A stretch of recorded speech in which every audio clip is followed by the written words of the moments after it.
age selfishly. Be who you want to be. Don't let the turkeys get you down. Whatever cliche I can throw at that idea, it's just so important to milk the moments, whatever we have left. And of course, we never know. From the time we're born, we never know when the last day will be. But I got to say, there's more in the rear view, I think, than there is in the road ahead of me. So just love yourself and let yourself be who you are.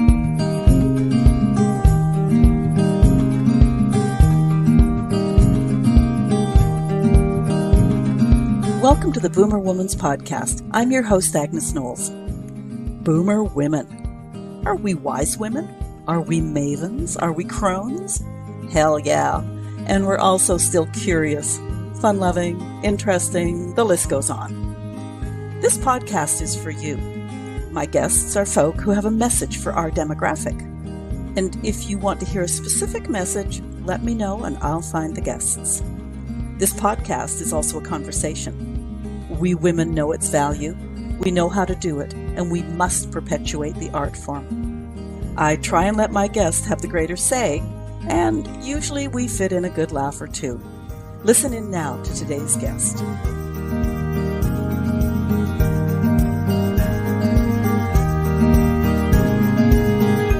Welcome to the Boomer Woman's Podcast. I'm your host, Agnes Knowles. We're boomers. Roughly 57 to 77 years old. We're all well acquainted with the obvious: gray hair, some wrinkles, maybe some achy joints, not as fast as we used to be. And then there's all the stuff we hear and see on media: supplements for everything and anything, HRT, incontinence, brain food, and then there's the increased risk of heart disease, cancer, diabetes. Actually scaring myself as I speak. The first line I read when I found today's guest was, "Aging happens. Don't let it ruin your life." Love that. She says it's an act of rebellion to stand up for how you want to age. I consider myself a bit of a rebel. Greg then says we're more than just a bunch of aging cells, and she relies on intuition, inner wisdom to guide her in business and life. This is going to be an interesting conversation. Indeed. Gregory Anne Cox, welcome to the Boomer Women's Podcast. Thank you, Agnes. I'm very excited to be here. I love your website, like all the vibrant colors and boom, like we are booming. And what does that mean? We're not just like fading away. That's right. It's boom with a bang. Yeah. Okay. Your business is called Rebellious Wellness. Explain that. Well, I think my mother would say, were she alive today, that I came in with a rebellious spirit. I went to Catholic school. I was obedient. I was polite. I curtsied. I shook hands. That's how old I am. We did that in Catholic school. And yet there was this need to not do things exactly the way school wanted me to, not draw inside the lines kind of thing. And it stayed with me and has served me. And as I got into perimenopause is really when I started my health coaching business. I just started writing about what I was experiencing. And my mother, unfortunately, she passed away when she was 49 of pancreatic cancer. And that sparked something in me because the doctors, they sent her home from the hospital, said there's nothing we can do. And I thought, this is crazy. There was just some instinct in me that said there's got to be some alternative or something adjunct to what they can and can't do in the Western medicine model. And so I started researching natural health and all this stuff. Of course, there was nothing I could have done for her, nor could any alternative practitioner, perhaps if she had enough mindset, I don't know. But it did lead me down the path of study of alternatives. And as I got older, I studied nutrition and I thought, well, this is one piece of it. And I became a chef. So the nutrition piece and the food piece dovetailed nicely. But there was always something else that I knew it wasn't just medicine and food is medicine, all that great stuff. What about how we think about how we age? I'm answering your question indirectly, I know. And so I started in my mid-40s to really explore the spiritual inner game, as well as the food piece and the exercise and what should we be doing and how to avoid surgeries. And it melded into this thing that I called rebellious wellness. I spent eons with a coach trying to name this business. And actually, the first business was Midlife with a Vengeance. But once you're out of midlife, that kind of doesn't work anymore.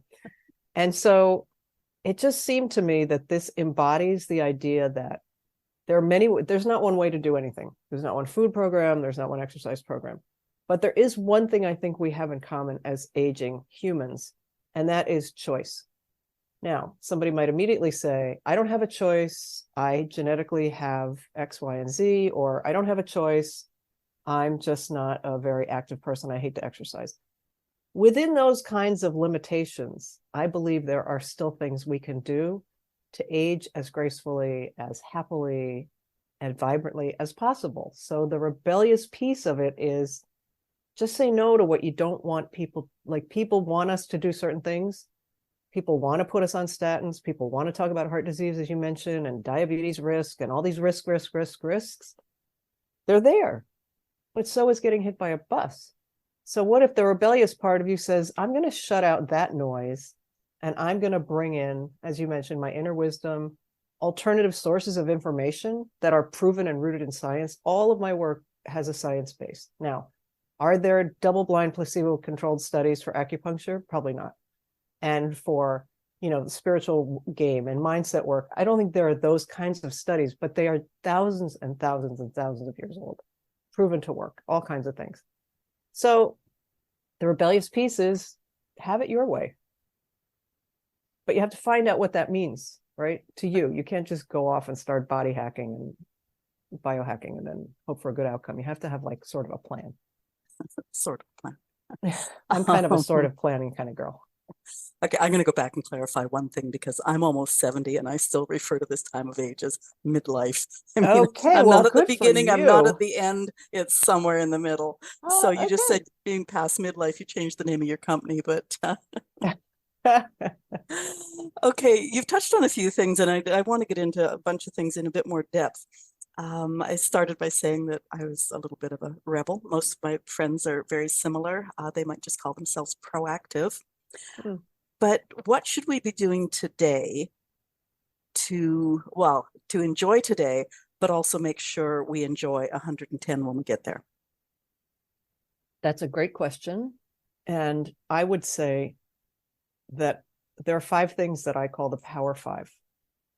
And they are as simple as can be. They are diet agnostic, culture agnostic. So it doesn't mean you have to be one food eater type or exerciser or not. But there are 5 things, and I used to call it a circle. And each thing independently is important, but they each help each other become easier to do. And then the sleep research got more and more voluminous recently. And I would say that now it's not a circle, it's a foundation with kind of like a rainbow. So sleep is the bottom. And it makes everything else easier. What is everything else? Everything else is fall in love with fat. Fat is the number one energy source for humans. The only 2 nutrients we need are fats and proteins. There is no need for carbohydrate. I am not anti-carb. I'm simply saying protein fuels the body fat fuels the body in a way that nothing else can. If you think of a fire, when we start a fire, we put on kindling because we want it to burn really fast. That's a carbohydrate. We want the fire to keep burning. We put a log on and we sit back in our nice Adirondack chairs on the deck and watch all the pretty colors. That's the fat and the protein. They're slow burning sources of energy. Protein's less of an energy source, fat is, but you usually find them together. Like in salmon, there's protein and fat. In nuts, protein and fat. So I think these days fat doesn't have as bad a rap as it did in the 80s when we all went SnackWell crazy. But there are still people that feel like when it says 1 teaspoon of fat in the pan, they have to be like measuring. Girl, I'm like the Italians. I've got my olive oil bottle on my salad in the pan. It's all good. So fat is important. Protein, I mentioned, super important, especially as we age, we tend to eat differently, maybe less. And most women get less protein than they need.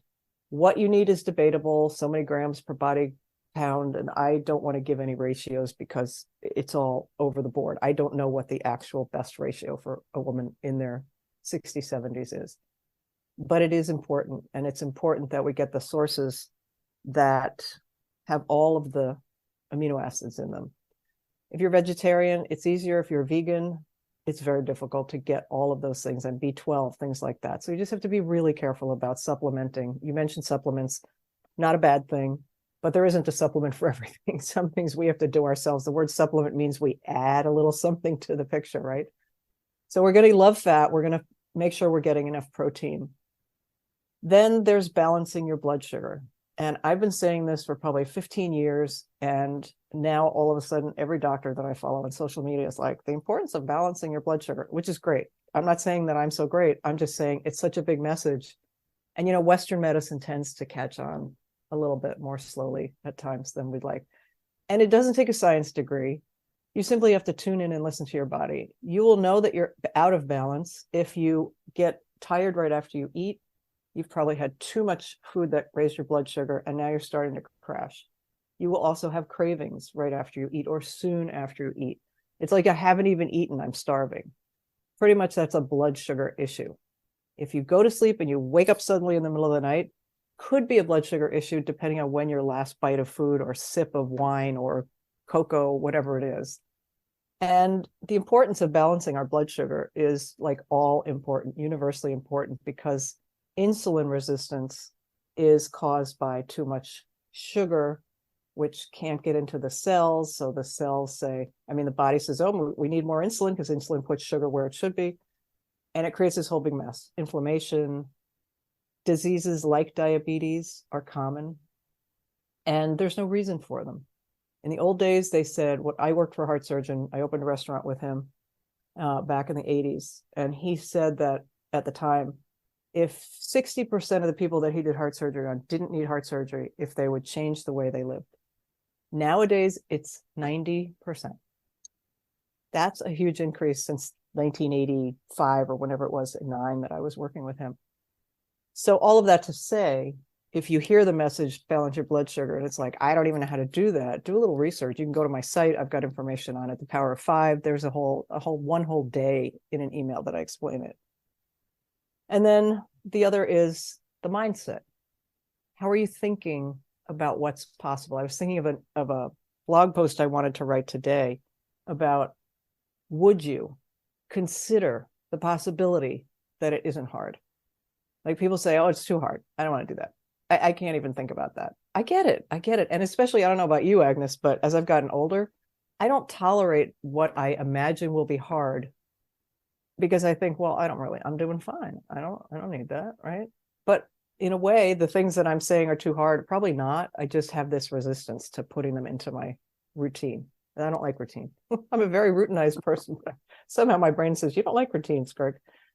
So anyway, those are the things that are super important. And the mindset piece, if we don't think something's possible for us, we won't even go in search of it. If we say, I've tried everything, we won't look for that one last thing that might make the difference. So that's what I think everybody can do. Aside from, drinking water and moving your body. Exercise is one and is in there too. I forget. I must have skipped it. Maybe there's 6, power of 6 now. Because we do have to move. There's no question.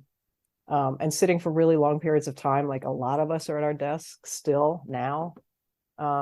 We just need to get up every once in a while. I'm not saying we should change our whole life, just that we should get up every hour, move around for 5 minutes, and sit back down. One thing you said that made me realize that, oftentimes we think, oh yeah, I should be doing that. But we get stuck in our ways, and change is kind of hard. But can we go back and discuss sleep? Because I have been hearing different, like the two extremes, where too much sleep can actually contribute to like dementias, that sort of thing. But then too little sleep contributes to other things. Is there a happy medium, or just get as much sleep as you can, or what's the? I am not familiar with the too much sleep issues, only that I know it makes people kind of groggy. Sometimes you wake up and you're like, in the old days, this doesn't happen anymore. If I slept 9 hours on my one day off, because when I was a chef, I worked 6 days for I don't know how many decades. That one day off, I would just want to sleep. But I was young, but there were times when I just felt like, oh, I had too much sleep. I wish I'd gotten up early. So that I can't speak to that.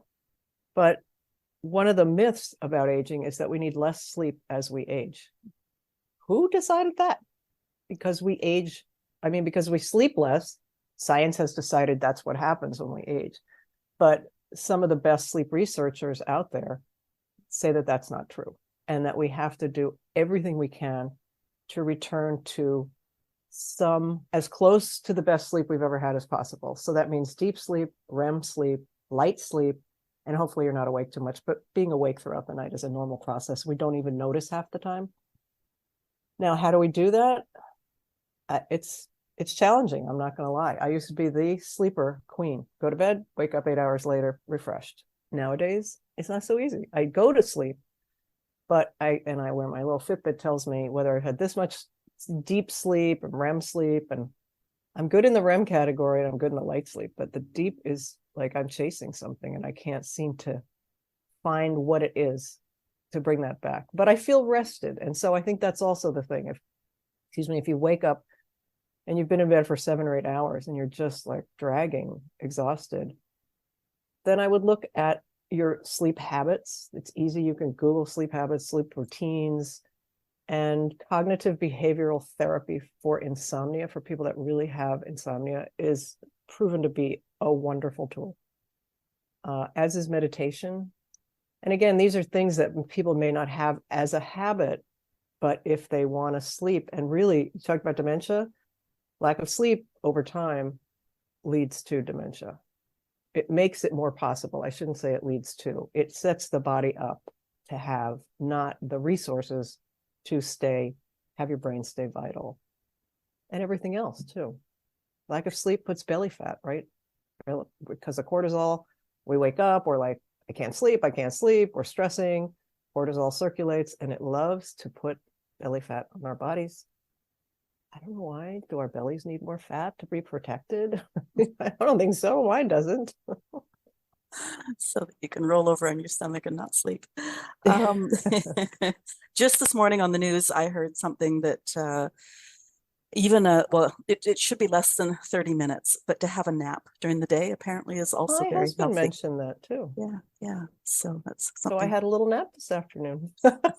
I was planning on it anyway. It was like, should I ride my bike or should I take a nap? I have to get on a podcast and be fresh. So I think a nap is the right answer. And then he told me that. I was like, all right, I'll see you later. Yeah, right. Yeah.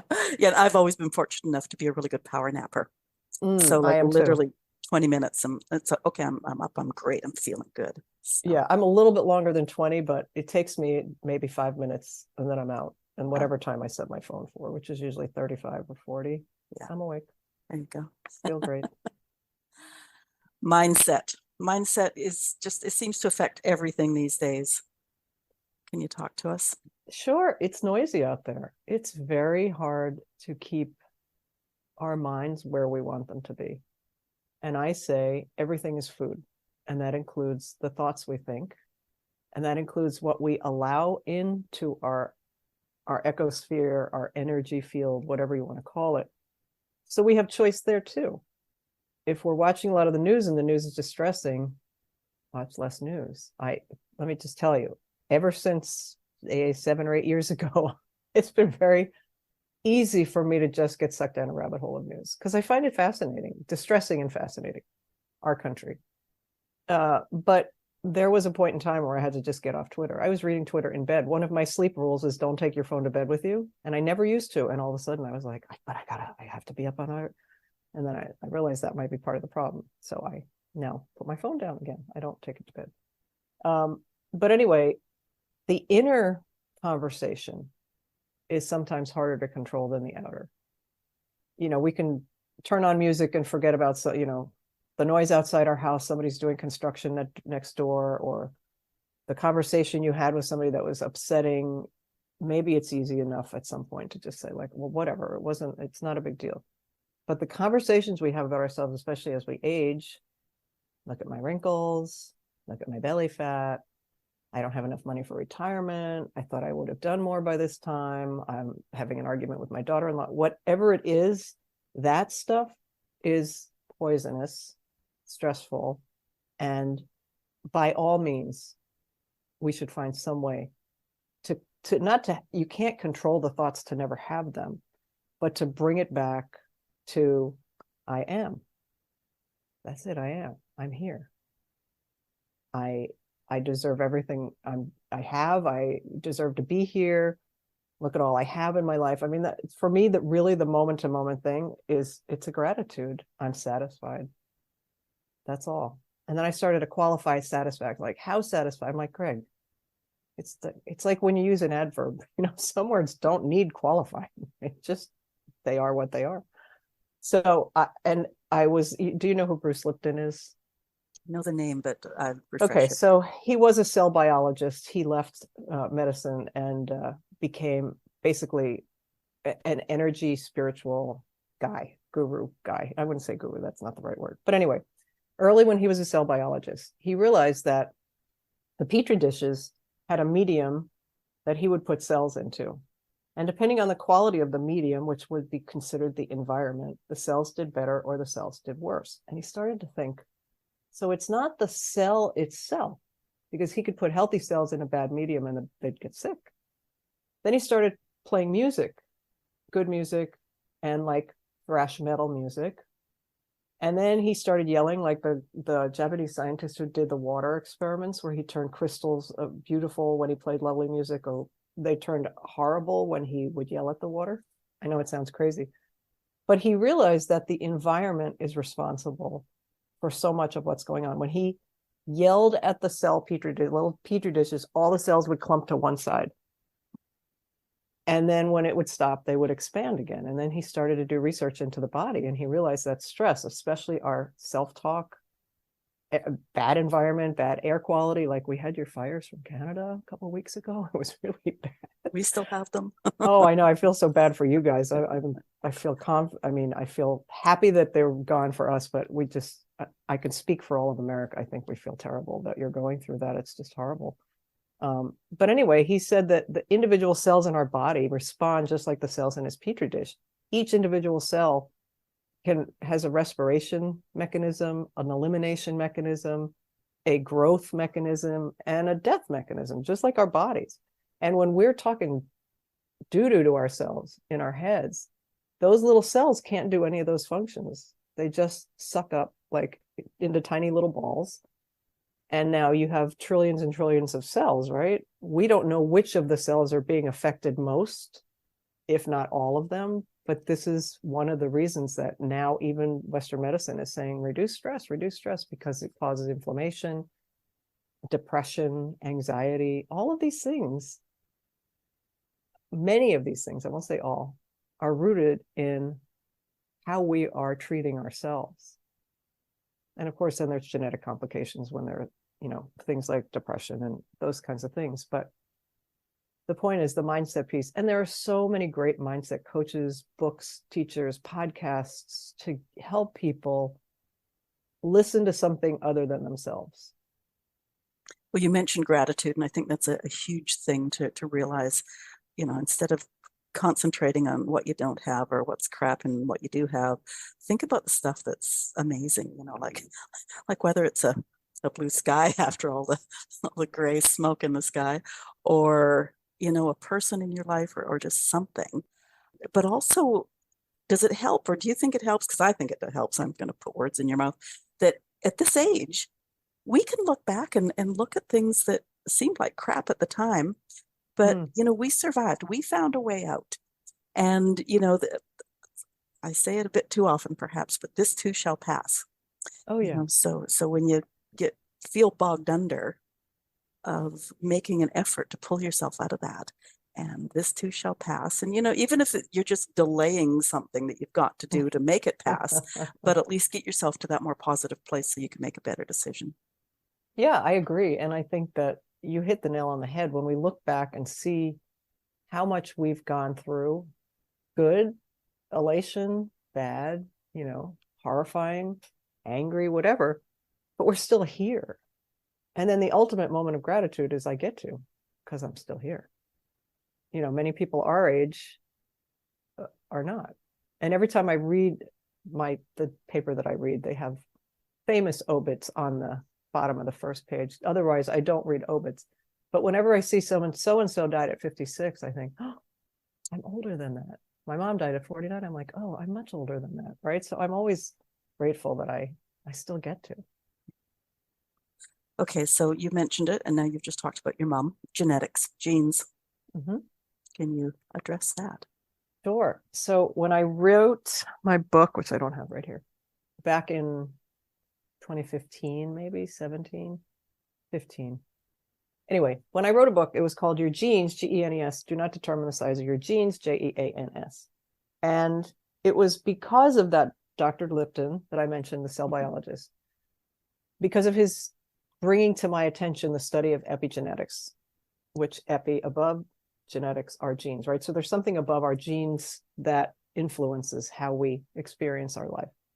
And since that time, I've even learned more about how much.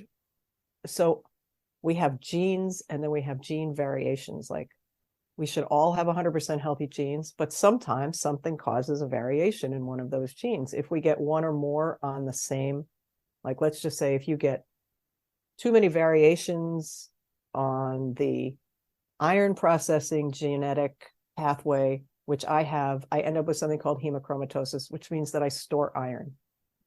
So I get blood. But the point being, and I now work with a company, and I'm not selling you anything, I'm just telling you about this company. It's called My Happy Genes. I met her, the woman, it's a woman-owned business. And I met the doctor because she pitched me to be on my podcast. And I had, for the longest time, said, I don't want to do a genetic profile test. I've done one for Ancestry, my brother, who has a different father. We wanted to see what was up, where we came from. But I'd never done a genetic profile. And I said maybe 5 years ago, when I was still in that frame of mind, they're too new. You're going to get information. You won't know what to do with it. I wouldn't advise it. Well, and then I started to think, if you got information, since 90% of how we experience our lives is our responsibility. And I got information that indicated that if I didn't take a certain action or two, I might end up in this path, which I don't want to go down, let's say diabetes or Alzheimer's or cancer. Wouldn't it be good to know that ahead of time? So this gene company only gives you, you can get 5 reports, but the only 2 you can get without a practitioner or a doctor are your diet and lifestyle and your mood. Their point of difference is they started the company to help people with mental and emotional problems like depression, anxiety, PTSD. You can get those 2 without a doctor. They tell you what's going on in your genetic profile, where you're going to be more inclined to be this or less inclined. And the actual genetic report, which shows you 500 and some odd genes, and the metabolic pathways, which is what they're also different about, that you have to have a doctor about, because it protects the patient against exactly what I was afraid of. If I gave you information and all you saw was, because it's red if you have 2 genes that are not good and green if you have, right? If I gave that to you or to me and I didn't know how to process that, I'd freak out. I'd probably say I'm doomed. In some cases, it's like, well, you have these genes that could lead you to diabetes. A person may say, well, everybody in my family has it, so what am I going to do? I'll just keep eating whatever. So now I really think it is, I wouldn't say advisable. I just think it's good information for people that want that extra layer of what should I be doing. For instance, for me, everybody likes kombucha in this country. I don't know about your country. And my girlfriend was like, you got to try it. It's great. You can have it in the evening instead of a glass of wine. I'm like, that's okay. I like my wine, but I'll try it. So I kept buying it, and I buy like fermented cabbages, and I'm eating them. And I'm like, all right, well, it turns out for my genetic profile, I should not be eating fermented foods because I have allergies and they cause histamine response. I was like, hallelujah, no more kombucha for me. So, it really can give you just somebody that has chronic inflammation in their stomach, for instance. You're going to find out why that is, what foods or what supplements. Some people take supplements that are really bad for them. Everybody should be on turmeric. Turmeric is one of those things that can be almost deadly for certain people, depending on how they break it down, and yet a wonder drug for other people. So to answer your question, I'm a fan, but I would say whatever company somebody wants to go to, make sure that the report they give them is actually great information. Reliable information and something you can use. I've gotten a lot of sample reports just to see what other companies did. And some give out information that I don't trust. They're like, well, you have a tendency towards this, so I would eat Brazil nuts and chocolate. And I'm like, well, how can you, so some companies sell supplements. They want to give you their supplements based on your profile. To me, that's a conflict of interest. My Happy Genes will recommend supplements that they believe will help with the metabolic pathway to restore function in something that's not functioning, but they don't sell supplements themselves. So anyway, I think it's a good piece of information to have. Is there such a thing as a self-fulfilling prophecy in terms of, my mother and my aunt and my grandmother all died of breast cancer. So I will get breast cancer. And I realize now there's the BRCA gene and stuff like that. But just as an example, can we talk ourselves into an illness or something because we believe so strongly in the genetic model? I don't think I'm qualified to answer that. But what I can tell you is we are all born females. I don't know about males, actually. We're all born with a BRCA gene. And the BRCA gene is responsible for breast tissue growth. So if you have boobs, your BRCA gene was working. And if not, if you have small ones, I guess it was tired. I don't know. But the point being, if we had a cancer gene, and many cancer genes, everybody has cancer genes inside of them. If we had them when we were born and they decided to show themselves as a disease at 25 or 50 or 60, what changed? Something gave that gene or gene variation an opportunity to proceed towards a disease path rather than staying shut down. And it's called methylation. I don't want to get too scientific. Methylation means your bad genes are covered up in like a hard shell, like think of an egg, and there's the bad gene inside. If you're properly methylated, those genes that want to turn into a disease they just can't get outside of that shell. But if we're not methylated properly, if we don't have a lot of resilience, I'm going to say, in our biochemistry, then things can get bad. Whether you can talk yourself into it, I would say it goes back to that idea that you said, my grandmother has it, my this has it, my that has it, and so I'm going to get it. That's giving up. I don't want to take a gene test to find out if I have the same genes as them, but I also don't want to do anything about, like, if you never had a genetic test, but you knew that 5 people in your family had diabetes and you didn't want to change anything about your lifestyle and you ate a lot of sugar and a lot of carbs and you didn't right? That's kind of a self-fulfilling prophecy. But whether we can talk ourselves into a disease, I don't think I'm the right person to ask. Okay. And of course, my warped sense of humor wants to go, you talk about methylated. Isn't methyl a kind of alcohol, which means my wine intake is perfectly. It's helping you. Yeah. It's covering up all those bad genes. Not according to the recent studies. Oh, well. I'm going to steal your train of thought for 1 second. This is another thing that I'm going to write about. All these studies. There are so many conflicting stories and science-based reports out there. I don't know how people make decisions, honestly. And the fault lies in some of the journalists publishing some of the studies, not knowing exactly what kind of studies produce what kinds of results.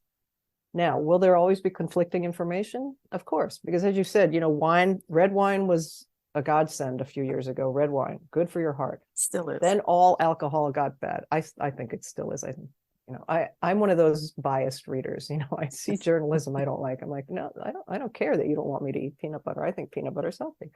So anyway, people should be careful, not drive themselves crazy, but be careful about the source that they're getting the information from. And honestly, if you eat well and you feel healthy and you've got good numbers when you get your blood work done and the paper comes along and says, stop eating that, kind of just take it with a grain of salt. I've often said too, at least, since all this thing came out about don't have any alcohol, is, if I quit drinking today and never have another glass of red wine in my life, I, for example, might live to 110. But if I continue to have a glass or 2 of wine every weekend, and I only live to 108, that's worth it to me. I'm with you. There you go. I'm 100% with you. And I think honestly, when you're with friends and you're sharing a glass of wine or a bottle of wine, you know, it's an enjoyment thing. It's a connection piece, which is super, super important for us as we age. So, and we all know stories of people who drank, smoked. Now, granted, their genetics protected them from the ravages of smoking and maybe the ravages of drinking if they were big drinkers. But there's no absolutes for me.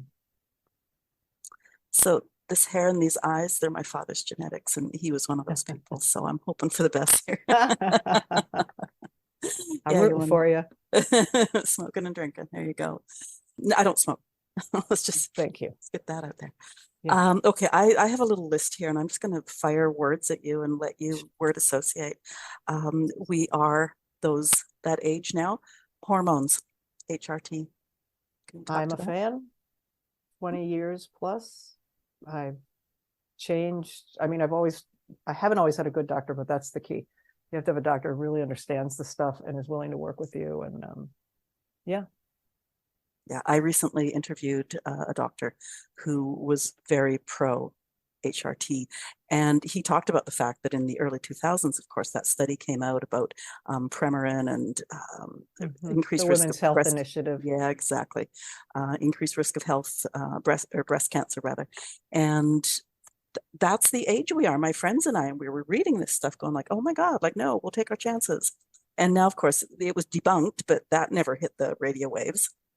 Yeah. And so, yeah, a bunch of us are looking into it now because apparently it isn't too late. I just interviewed a woman. I think her podcast went live this week. Her name is Selma Rashid. And I interviewed her because she is the first doctor that I've heard say over 60, you can still prescribe HRT for women, because a lot of conventional medicine said, that's the age that women will start having heart disease anyway. We don't want to add to it. Well, it's cardioprotective. You're not going to add to it. Then go back to that Women's Health Initiative. They used women that were in their 70s. All of the HRT was chemically made in a lab. There was nothing natural about horse urine going into a woman's body. And, anyway, so there are people out there. It is not too late, Agnes. The doctor that I started with so many years ago said, I said, how long can I be on this stuff? When are you going to take me off? He said, why would I take you off? If it's protecting all these things, he said, I had a woman who's 80. It was his patient for, I don't know, maybe 15 years. And she said, I just don't feel like myself. I don't have much energy and all. And he gave her a little bit of estrogen, a little bit of progesterone so she could sleep. And within a month, she was like, I feel so good. I feel like me. So yeah, I'm a fan. Yeah. When you could think about, muscle, bone density, all that stuff that our hormones affect. I'll get off this other doctor in a second, but I think it was his mother-in-law had a really bad fall at age 85. And so when she healed, he said, guess what? You are going on HRT.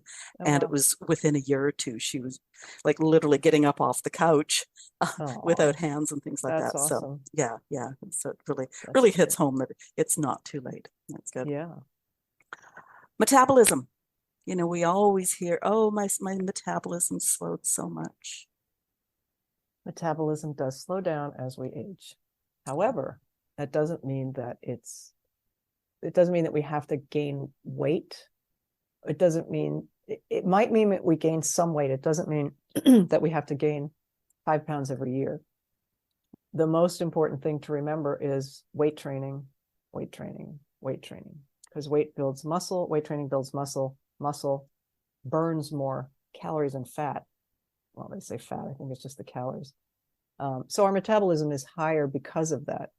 So if we stop doing everything, we kind of lumpty-dump our way through the 60s and 70s and just keep gaining weight and blame it on our metabolism, that's okay, but it's not the truth. And we have to adjust how we eat. Not the foods that served us in our 30s, 40s, and 50s even may not be the right foods for us as we get into the 60s, 70s.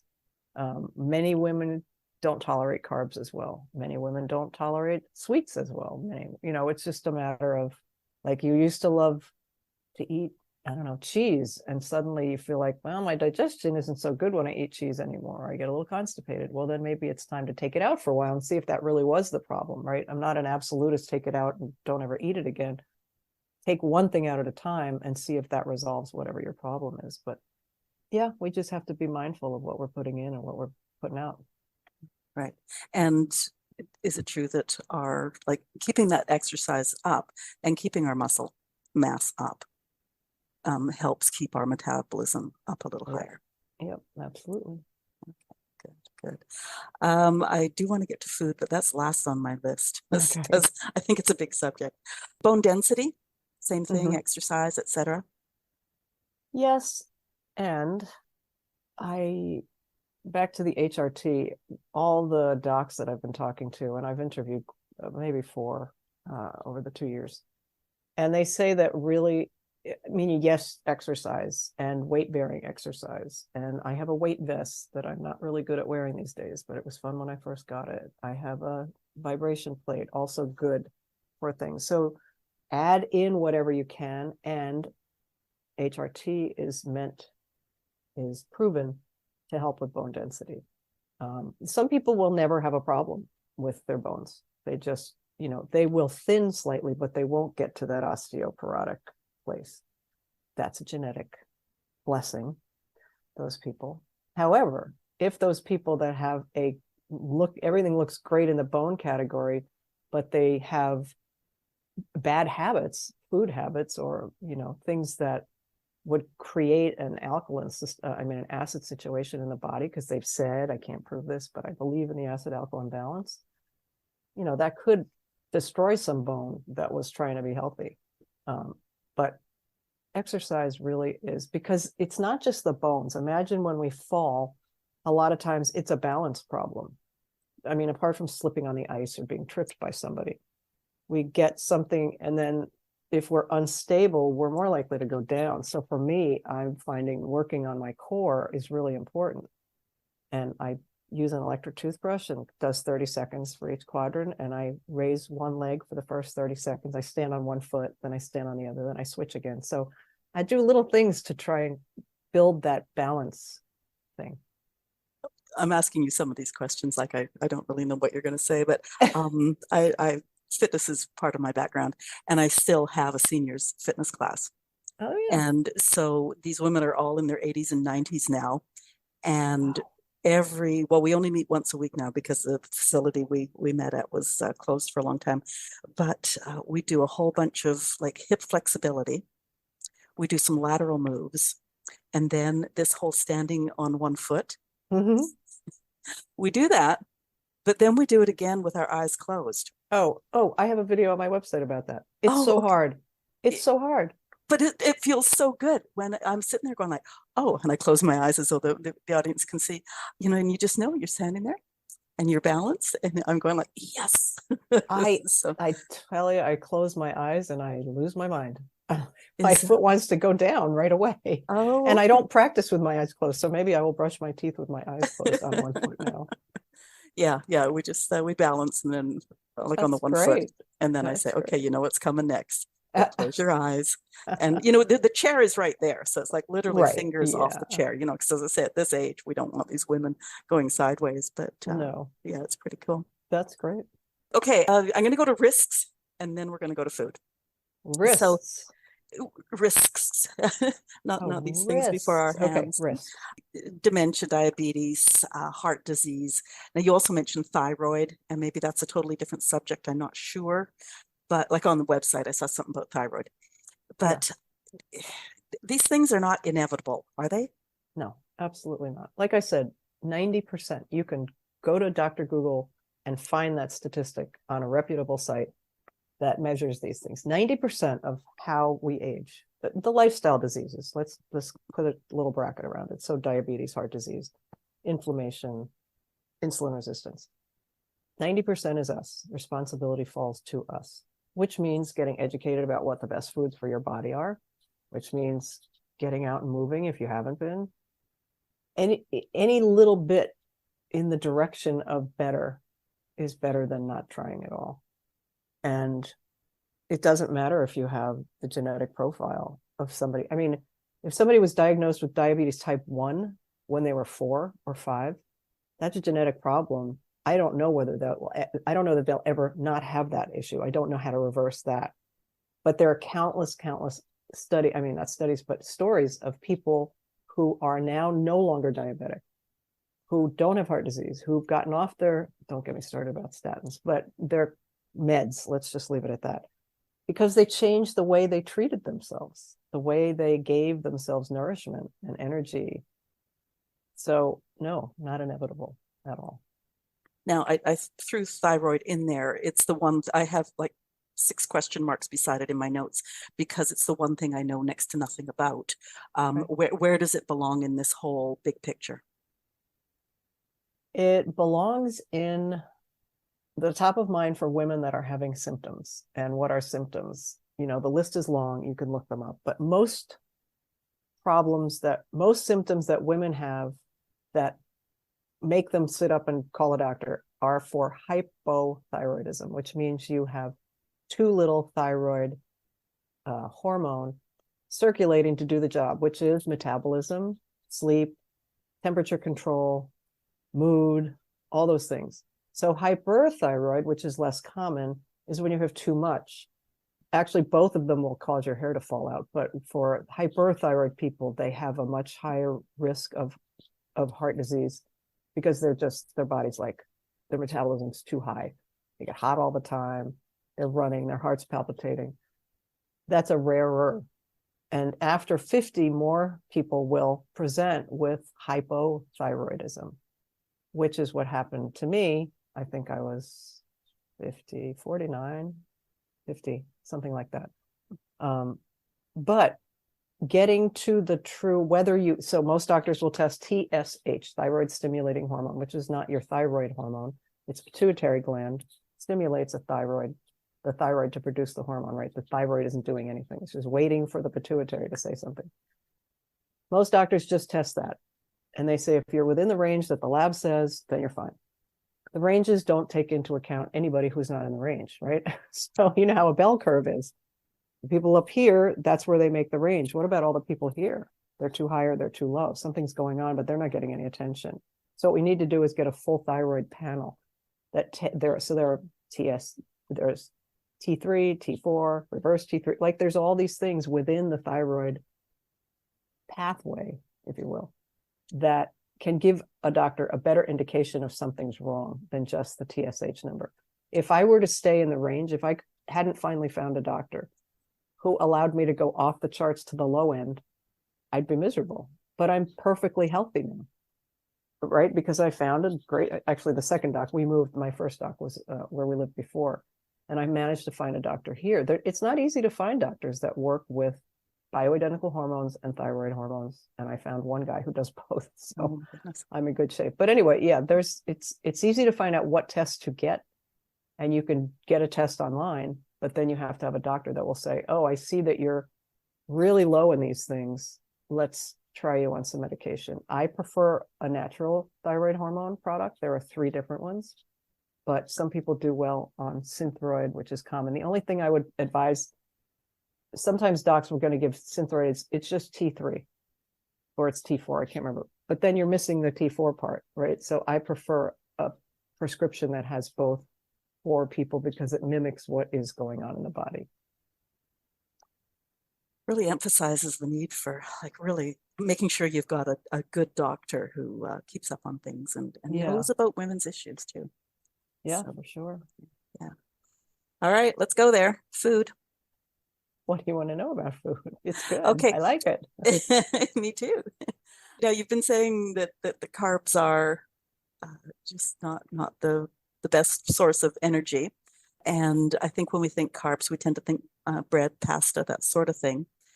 Aren't vegetables also absolutely? Yeah.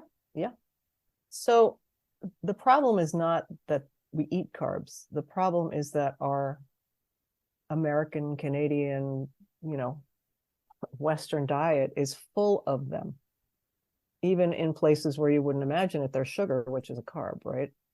I like a little ketchup on my eggs sometimes. There's sugar in my ketchup, right? Actually, you guys have less sugar in yours. I just saw a thing on Twitter the other day. Somebody compared the label of Canadian Heinz ketchup and ours, and all you have is tomatoes and salt and sugar, and we've got like sugar and corn syrup and all these other things. I'm like, I'm gonna start buying my Heinz ketchup in Canada. Yeah, but our iced tea is loaded with sugar.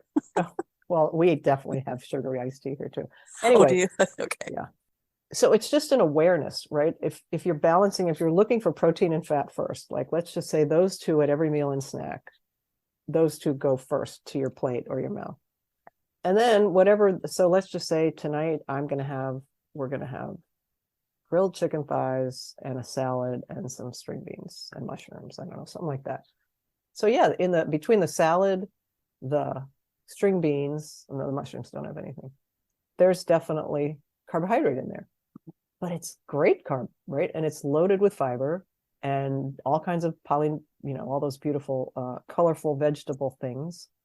So it's the starchy, non-nutritive or low nutrition carbs that are the problem. And that doesn't mean, it's not that just for us aging women, it's for every human. How much diabetes for sure, but how much obesity and diabetes are we seeing in children?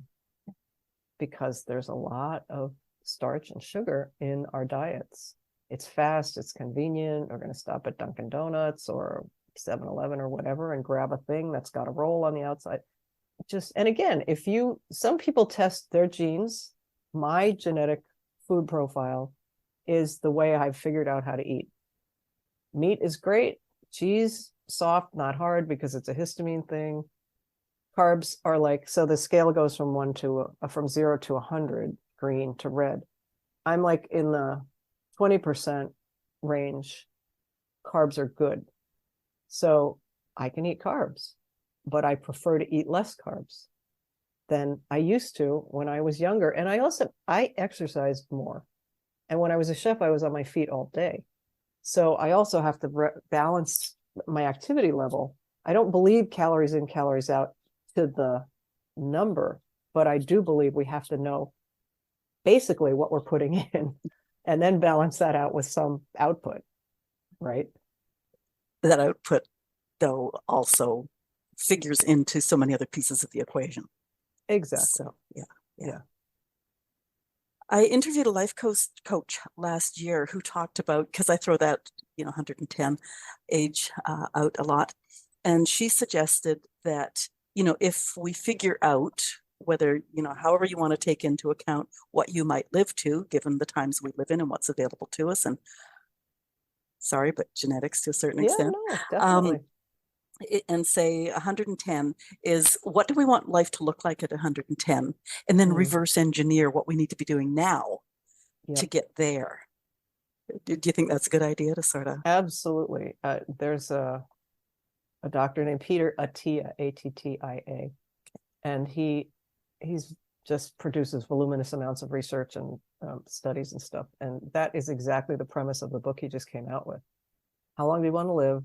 How do you want to feel? What do you want to be doing? And his thing is, he didn't look at 110, for instance, I don't know what his number is, and say, I want to be like I am today at 47 or 50. He said, I want to have maybe 5%. I know that I will have 5% less energy or, metabolic acuity, whatever. And he did the math so that when he got to 110, he would still have a life that he enjoyed, that he could be independent doing, but it wasn't extreme like he lives now. He just knows that's not sustainable. So yeah, I love that idea. Okay. We talked about the wine thing because in my notes, I've got my friends are all waiting for me to raise this question, but I think we've covered that off. Is that now you have an expression on your website, and I have it over here on my other monitor, but I'm not going to find it quickly. Is it moderation in excess or excess in moderation? Excess in moderation. Excess in moderation. I have a girlfriend coming to visit this weekend, and we don't see each other very often. She lives far away. And we see each other maybe once or twice a year. I absolutely know I'm going to eat more than I usually do. I absolutely know I'm going to drink more wine than I usually do. And I'm going to love every single minute of it. That's what I mean by excess and moderation. Or if it's a really hot day, my husband and I'll sometimes go out for ice cream in the afternoon.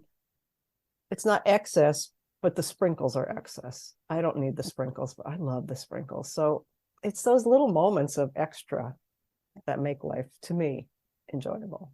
Yeah, that's great. I used to market for a company that they called it wandering. So you're wandering Yeah, down to the ice cream shop. You don't wander down there every day or 3 times a day. right. You just, wander through from time to time. Yeah, yeah, So, yeah. okay. So what you don't know is that part of my business is called Sassy, Savvy, and Successful. Mm. And on your website or on the profile or something, you talk about the 5 things every woman needs to stay fit, healthy, sassy, and sane after 50. Can you just run through those? You started with that. Can you run through them again, just the 5? Or Okay. did it end up Well, being it's 6? 5.5, isn't it? I guess. So fall in love with fat. Protein's your friend. Protein and fat at every meal and snack. Well, let's start at the bottom. Find a way to get sleep. Find a way to sleep. And even if you sleep for 5 hours a night and you need a nap in the afternoon, make a way to get that nap in, because it all counts. Move it, move it. It's the bad news that every health podcast you're going to hear it on, I hope anyway. We have to find a way to move our bodies every single day. Something every single day. And then mindset and blood sugar. So we've got blood sugar balance. Start listening to your body. It will tell you if you're out of whack. And keep an eye on mind. You said something before about this too shall pass. And I always say there's always a way out of no way.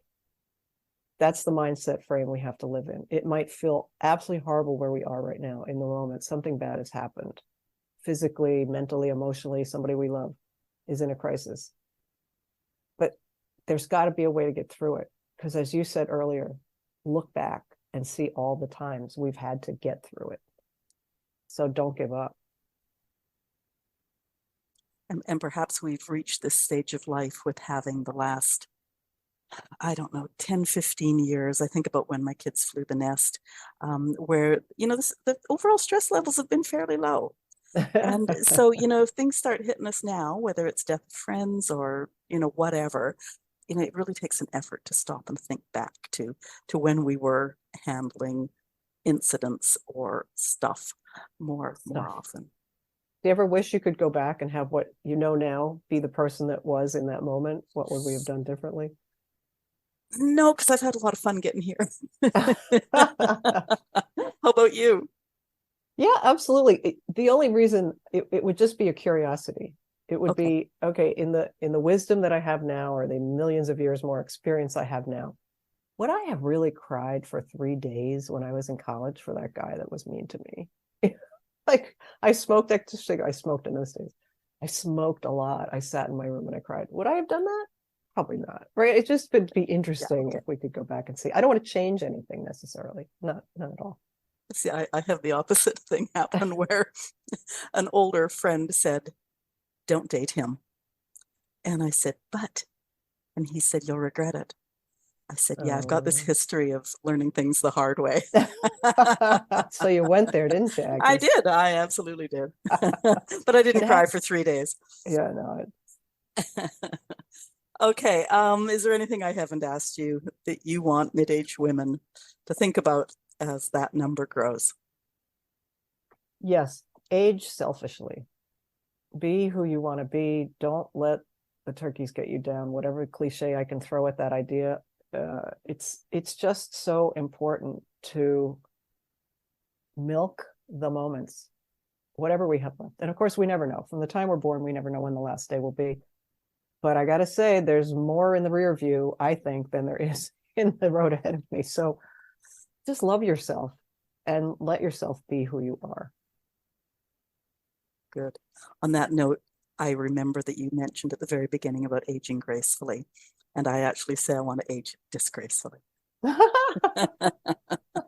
for you. I like that. Where do we find you on the World Wide Web? You find me at rebelliouswellnessover50.com. And my social media links are rebelwell50. Okay. And yeah. I was just going to say the website.